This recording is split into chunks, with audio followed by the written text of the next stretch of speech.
আসসালামু আলাইকুম। আশা করি সকলেই ভালো আছেন। সমাধান টেক বাংলার পক্ষ থেকে আমি সারওয়ার আলম। পিতামাতার বদলি, যাতায়াত সমস্যা, বাসস্থান পরিবর্তন এবং আর্থিক অসচ্ছলতার কারণে আপনাকে এক বিদ্যালয় থেকে অন্য বিদ্যালয়ে ভর্তির প্রয়োজন হতে পারে। অনলাইনে কিভাবে আপনি টিসির জন্য আবেদন করবেন, মূলত আজকের ভিডিওতে আমরা এই প্রসেসটি দেখাবো। চলুন ভিডিওটি শুরু করি। শুরু করতে আপনি একটি ব্রাউজার ওপেন করে নিন। ব্রাউজারের সার্চ বক্সে গিয়ে টাইপ করুন ঢাকা এডুকেশন বোর্ড বিডি লিখে আপনি সার্চ করবেন ঢাকা এডুকেশন শিক্ষা বোর্ডের ওয়েবসাইট। বোর্ডের একটি লিঙ্ক পাবেন। আজ আমরা ঢাকা শিক্ষা বোর্ডের আন্ডারে কিভাবে আপনি অনলাইনের ইটিসির জন্য আবেদন করবেন আমরা সেই প্রসেসটি দেখাবো। তো ভিডিওটি একটু বড় হতে যাচ্ছে, অবশ্যই ভিডিওটি মনোযোগ সহকারে আরেকটু দেখবেন। পাবেন ইটিসিতে গিয়ে আপনি ক্লিক করবেন। ক্লিক করার পরপরই আপনার সামনে একটি ইটিসি অনলাইনে কিভাবে আপনি টিসির জন্য আবেদন করবেন সেই পেজটি চলে আসবে। এখন উপরে দেখতে পাবেন নিয়মাবলী, অনলাইনে টিসির জন্য যে আপনার নিয়ম কারণ রয়েছে। এখন আপনি নিয়ম কারণটি পড়ে নেবেন। শিক্ষার্থী কর্তৃক টিসি ফর্মটি সঠিকভাবে পূরণ করবেন। সাবমিট ইউর অ্যাপ্লিকেশন বাটনে ক্লিক করে এবং সোনালী প্রিন্ট নেবেন। টিসি আবেদনটি সাবমিট করার পর প্রথমত প্রতিষ্ঠান দেখবে এবং অনুমোদন করবে। এরপর ভর্তি ইচ্ছুক আবেদনটি দেখতে পড়ে এবং অনুমোদন করে শিক্ষার্থী বোর্ডের ফি জমা দেওয়ার জন্য SMS পাবে। অতঃপর বোর্ড কর্তৃক আবেদন চূড়ান্ত অনুমোদনের পর শিক্ষার্থী আর একটি SMS পাবে। তখন সে বোর্ডের ওয়েবসাইট প্রবেশ করে ইটিসি থেকে টিসির আদেশ প্রিন্ট নিয়ে ও নতুন প্রতিষ্ঠানে ভর্তি হতে পারবে। আবেদনটি কোথায় কি অবস্থায় আছে ও সোনালী সেবা স্লিপ প্রিন্ট করতে ট্রান্সফার সার্টিফিকেট সিস্টেম বাটনে ক্লিক করে রুল রেজিস্ট্রেশন এবং সিকিউরিটি কোড দিলেই লগইন করতে পারবেন। মানে আপনি যে প্রতিষ্ঠান এখন ভর্তি হতে চাচ্ছেন সেই প্রতিষ্ঠানে আবেদনটি চলে যাবে এবং আবেদনটি দেখতে পাবে। তখন অনুমোদন করলে আপনার সেই প্রতিষ্ঠানে আবেদনটি ভর্তি হতে পারবেন। যে প্রতিষ্ঠানে চাচ্ছেন সে প্রতিষ্ঠানে যদি আপনার ভর্তি করতে চায়, সে যদি আপনার অ্যাপ্রুভ অনুমোদন করে, সেক্ষেত্রে শিক্ষা বোর্ডে ফি জমা দেওয়ার জন্য একটি SMS পাবেন। মানে আপনার দুই প্রতিষ্ঠানের প্রধান যদি আপনার আবেদনটি অ্যাপ্রুভ করে, তখনই আপনি একটি মেসেজ পাবেন। অতঃপর বোর্ড কর্তৃক আবেদন চূড়ান্ত অনুমোদনের পর শিক্ষার্থী আরেকটি SMS পাবেন। এর মানে আপনার দুইটি প্রতিষ্ঠান যখন আপনাকে আবেদনটি অ্যাপ্রুভ করবে এবং শিক্ষা বোর্ডের আবেদনটি চলে যাবে, শিক্ষা বোর্ড যখন আপনাকে আবেদনটি অ্যাপ্রুভ করবে চূড়ান্তভাবে, সেক্ষেত্রে আপনি এটি SMS পাবেন। তখনই সেই ওয়েবসাইটে প্রবেশ করে ইটিসি থেকে টিসির আদেশটি প্রিন্ট করে নিয়ে আপনি যে শিক্ষা প্রতিষ্ঠানে ভর্তি হতে চাচ্ছেন সেই প্রতিষ্ঠানে আপনাকে আবেদনটি নিয়ে যেতে পারবেন। কিভাবে টিসির জন্য আবেদন করতে হয় এখন আমরা আবেদন প্রক্রিয়াটা দেখাবো, অবশ্যই এটা মনোযোগ সহকারে দেখবে। Transfer certificate from recover security code application status, তারপর নিচে গিয়ে দেখতে পাবে ইনফরমেশন। এখন আপনি টিসি ক্লাসে এখন আপনি ক্লাসে এখানে একটু ক্লিক করলে দেখতে পাবেন আপনার সপ্তম, নবম, দশম এবং দ্বাদশ সপ্তম শ্রেণীর শিক্ষার্থী কিভাবে অনলাইনের জন্য আবেদন করে। আমি ক্লাস 7 সিলেক্ট করে দিব।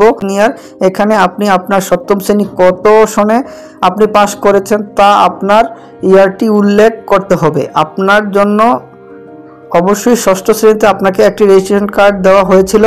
সপ্তম শ্রেণীতে, নবম শ্রেণীতে আপনাকে একটি রেজিস্ট্রেশন কার্ড দেওয়া হয়েছিল। রেজিস্ট্রেশন কার্ডটি অবশ্যই আপনার একটি রেজিস্ট্রেশন নাম্বার এবং আইডি নাম্বার, রোল নাম্বার রয়েছে।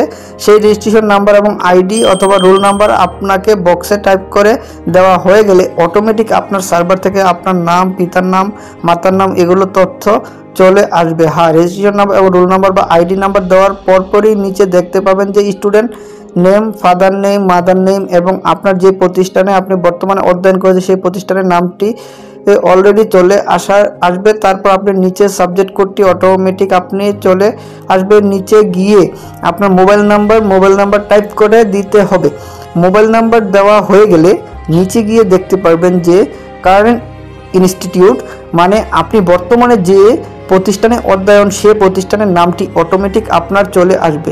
এরপর ডান পাশে গিয়ে দেখতে পাবেন টিসি ইনস্টিটিউট, মানে আপনি এখন যে প্রতিষ্ঠানে ভর্তি হতে চাচ্ছেন সে প্রতিষ্ঠানে আপনাকে সিলেক্ট করে দিতে হবে। আপনি ক্লিক করার পর এখানে নাম চলে আসবে এবং আপনি যদি ই অনলাইনের নাম্বারটি মনে রাখবেন এবং ই নাম্বারটি জানা থাকলে এবং ইআই নাম্বারটি জানা থাকলে নাম্বারটি দিয়ে সঙ্গে সঙ্গে আপনার প্রতিষ্ঠানের নামটি চলে আসবে। এখানে টাইপ করে দিলেই আপনি নাম্বারটি টাইপ করে দেওয়া হয়ে গেলে আপনি আপনার নামের অলরেডি চলে এসেছে। তারপর আপনি সিলেক্ট করে দিবেন। তারপর আপনার সপ্তম শ্রেণী হলে এখানে আপনি গ্রুপ দেওয়া লাগবে না। আর যদি আপনার দশম শ্রেণী বা একাদশ শ্রেণী হয় থাকে এক্ষেত্রে আপনাকে গ্রুপ সিলেক্ট করতে দিতে হবে। শিফট এখানে আপনাকে সিলেক্ট করে দিতে হবে।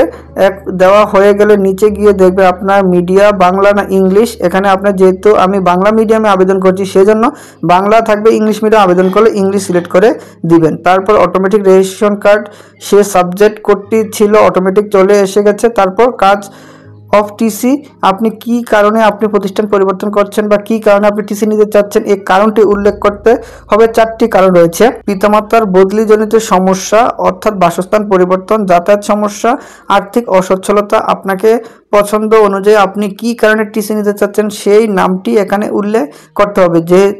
আমি এখানে যেহেতু বাসস্থান পরিবর্তন আমি এখানে সিলেক্ট করে দিব আমার পিতামাতা যদি বদলি হয়ে থাকে সরকারি জব করে তার ক্ষেত্রে আপনি পিতামাতার বদলি যেহেতু সমস্যা আপনি এখানে সিলেক্ট করে নিতে পারবেন। এরপর আপনি নিচে গিয়ে একটি অপশন পাবেন সাবমিট ইউর অ্যাপ্লিকেশন। এখানে গিয়ে আপনি ক্লিক করবেন। ক্লিক করে দেখতে পারবেন যে আপনার কিছুক্ষণের মধ্যে একটি মেসেজ চলে আসবে আপনার আবেদনটি সাবমিট হয়েছে।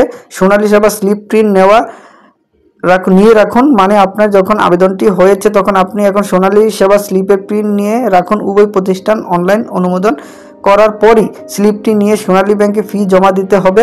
শিক্ষার্থী প্রদত্ত মোবাইলে সোনালী সেবার টাকা জমা দেওয়ার জন্য একটি SMS পাবেন সামনে, মানে আপনি এখন আবেদনটি হয়েছে। আপনার আবেদনটি 2টি প্রতিষ্ঠান অলরেডি আপনার চলে গিয়েছে। এখন আপনি নিচে দেখতে পাবেন transfer certificate from print transfer certificate application. এর মানে এখানে আপনি যে আবেদনটি করেছেন এখন আপনার আবেদনটি অলরেডি চলে এসেছে। তারপর প্রিন্ট ট্রান্সফার সার্টিফিকেট ইনফরমেশন আপনি এখানে ক্লিক করলে আপনার আবেদন অলরেডি দেখতে পাবেন এবং আবেদনটি প্রিন্ট নিয়ে নিতে পারবেন।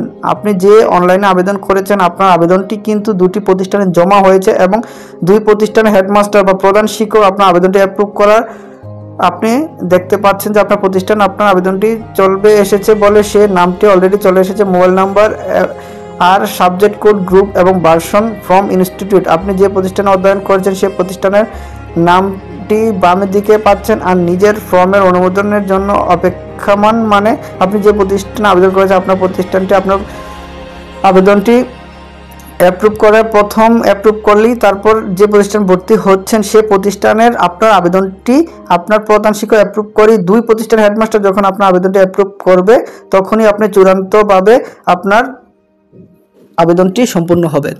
আর ভিডিওটি ভালো লাগলে অবশ্যই লাইক দিবে। আর যদি কোনো সমস্যা থাকে অবশ্যই আমাকে কমেন্ট করে জানাবে, আমি তোমাদের সকল কমেন্টের উত্তর দিব। আর বিস্তারিত জানতে আমার ওয়েবসাইট ভিজিট করবে দৈনিকালোকবার্তা.com।